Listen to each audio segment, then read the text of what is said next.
నేను ఈ వీడియోలో పిఈ రేషియో ఎంతుంటే ఆ షేర్స్‌లో ఇన్వెస్ట్ చేయొచ్చో చెప్తా. పిఈ రేషియో అంటే price divided by EPS. Price అంటే షేర్ ప్రైస్. అలాగే ఈపీఎస్ అంటే earning per share. Earning per షేర్‌ని ఎలా క్యాలిక్యులేట్ చేస్తారంటే profit divided by number of shares.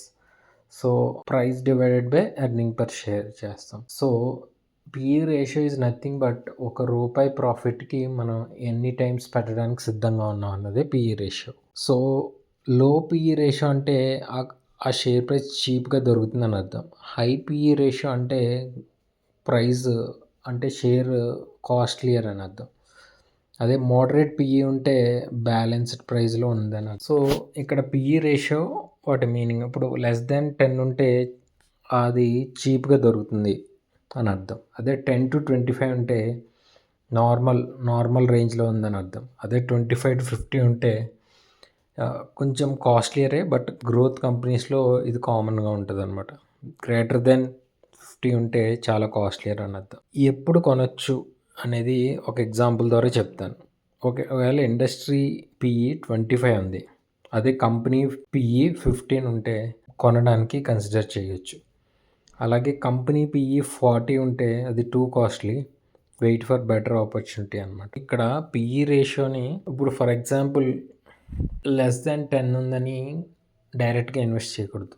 ఆ కంపెనీలో జరిగే వ్యవహారాలన్నీ మనం గమనించాలన్నమాట.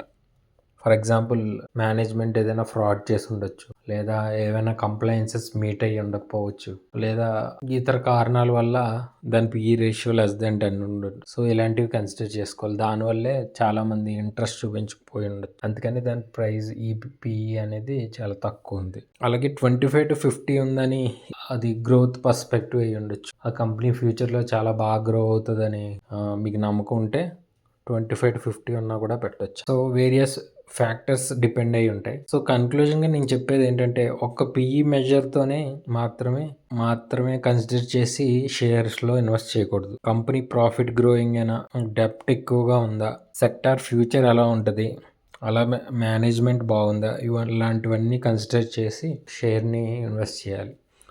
పిఈ అనేది చాలా important measure to invest in a company.